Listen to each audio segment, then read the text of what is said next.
और सस्टेनेबल बनने का और सहयोग के क्षेत्रों में नए आयाम भी जुड़ेंगे। आज राष्ट्रपति पुतिन और मुझे इंडिया रशिया बिजनेस फोरम में शामिल होने का अवसर मिलेगा। मुझे पूरा विश्वास है कि ये मंच हमारे बिजनेस संबंधों को नई ताकत देगा। इससे एक्सपोर्ट, को प्रोडक्शन और को इनोवेशन के नए दरवाजे भी खुलेंगे। दोनों पक्ष यूरेशियन इकोनॉमिक यूनियन के साथ एफटीए के शीघ्र समापन के लिए प्रयास कर रहे हैं। कृषि और फर्टिलाइजर के क्षेत्र में हमारा करीबी सहयोग फूड सिक्योरिटी और किसान कल्याण के लिए महत्वपूर्ण है। मुझे खुशी है कि इसे आगे बढ़ाते हुए अब दोनों पक्ष साथ मिलकर यूरिया उत्पादन के प्रयास कर रहे हैं। फ्रेंड्स, दोनों देशों के बीच कनेक्टिविटी बढ़ाना हमारी मुख्य प्राथमिकता है। हम आईएनएसटीसी, नॉर्दर्न सी रूट, चेन्नई व्लादिवोस्टोक कॉरिडोर पर नई ऊर्जा के साथ आगे बढ़ेंगे।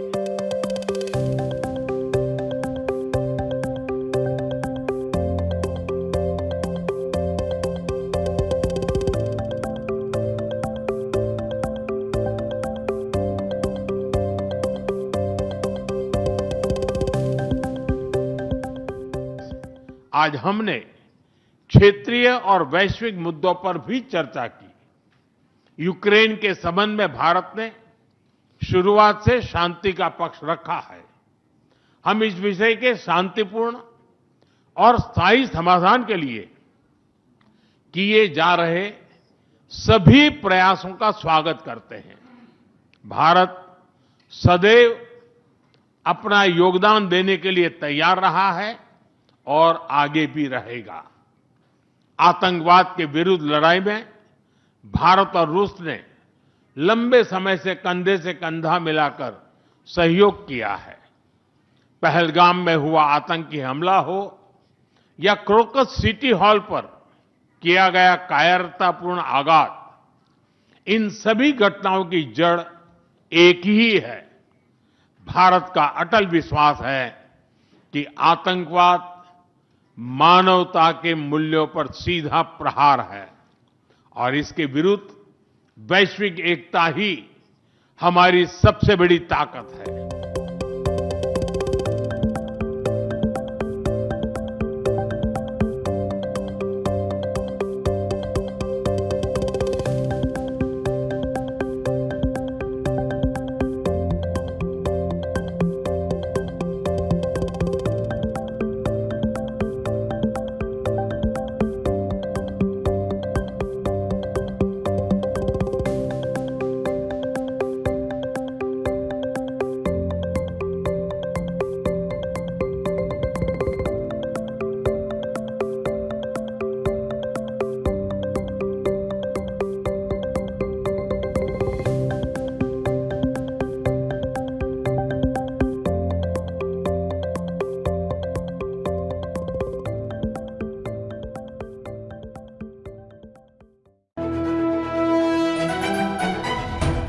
रूसी राष्ट्रपति व्लादिमीर पुतिन की 2 दिन की भारत यात्रा दोनों देशों के संबंधों में नए अध्याय का प्रतीक है।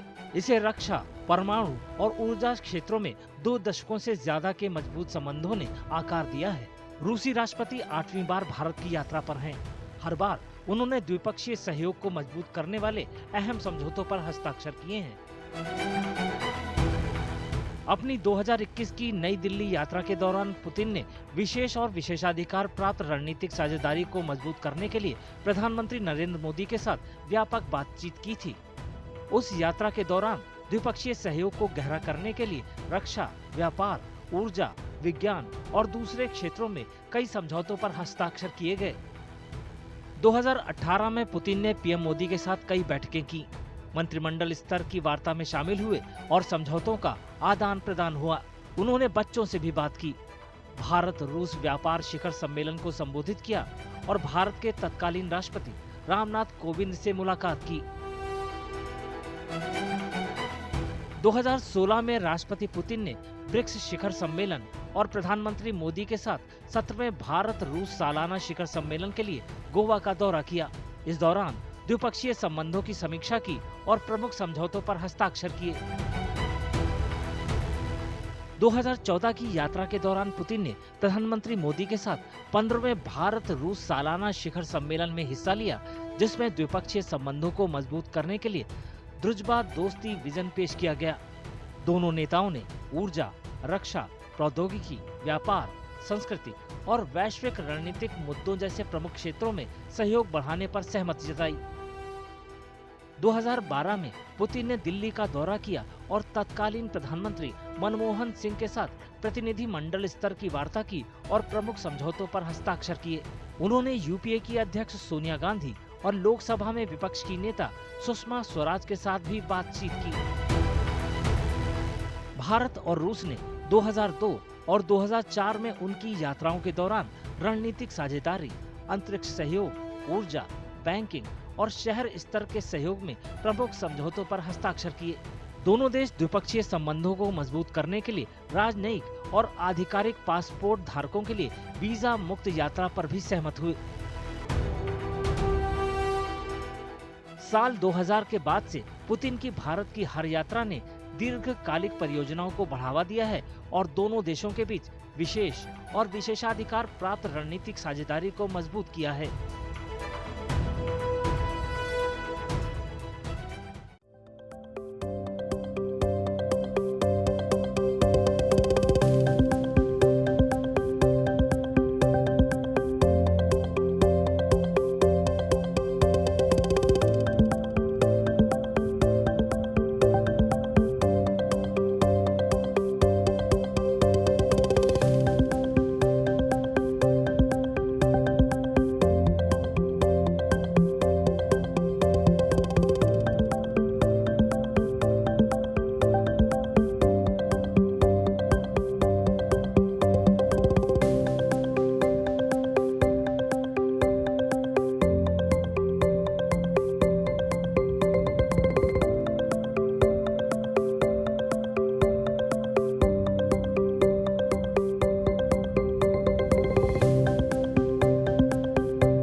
एक शख्स जो करीब 25 साल से रूस की सत्ता पर काबिज है, वो है व्लादिमीर पुतिन। वे सत्ता में आने के पहले से सुर्खियों में रहे हैं। 7 अक्टूबर 1952 को जन्मे पुतिन का बचपन लेनिनग्राद के एक तंग सामुदायिक अपार्टमेंट में गुजरा।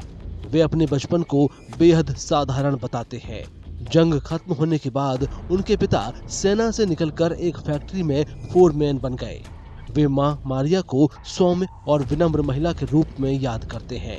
मां परिवार को सादा खाना खिलाती थीं और रविवार को बेकिंग करके आमदनी बढ़ाती थीं। पुतिन ने बताया कि स्कूली दिनों में वे आम छात्रों के मुकाबले खुराफाती थे। फिर भी एक शिक्षक को उनमें ऊर्जा और अच्छे चरित्र की भारी संभावना दिखती थी। उसी जुनून में उन्होंने कानून की पढ़ाई की। उनका सपना सोवियत संघ की मुख्य खुफिया एजेंसी केजीबी में शामिल होना था। उन्होंने पता किया कि केजीबी में कैसे शामिल हुआ जाए। उन्हें बताया गया कि इसके लिए पहले डिग्री हासिल करना होगा। उन्होंने ऐसा ही किया। 1985 तक वे पूर्वी जर्मनी में काम करते रहे। फिर वे लेफ्टिनेंट कर्नल बन गए। पुतिन ने 1983 में शादी की। उनकी 2 बेटियां हैं। सियासी जगत में उन्होंने सेंट पीटर्सबर्ग में विदेशी आर्थिक संबंध संभालने के साथ शुरुआत की। उनके सहकर्मी बताते हैं कि इसी दौरान वे कर्ज के मामलों को लेकर भारत के संपर्क में आए और भारतीय पकवानों के मुरीद बन गए। इसके बाद वे मास्को गए। यहाँ तेजी से उनकी तरक्की हुई। राजनीतिक अराजकता, चेचन्या में लड़ाई और आर्थिक अस्थिरता से जूझ रहे रूस में पुतिन पहले संघीय सुरक्षा सेवा के प्रमुख बने, फिर प्रधानमंत्री और फिर 31 दिसंबर 1999 को कार्यवाहक राष्ट्रपति। पुतिन ने 2000 और 2004 के चुनाव जीते। उनका वादा था सुव्यवस्था, पेंशन की मजबूत व्यवस्था और औद्योगिक विकास। कार्यकाल की सीमा खत्म होने की वजह से उन्हें 2008 में पद छोड़ना पड़ा। तब उन्होंने अपना पद बदला और देश के प्रधानमंत्री बन गए।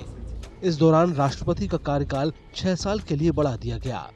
पुतिन फिर से 2012 और 2018 में राष्ट्रपति बने। आंकड़ों के मुताबिक 2014 में क्रीमिया पर कब्जा करने के बाद उनका जन समर्थन जोरदार तरीके से बढ़ा।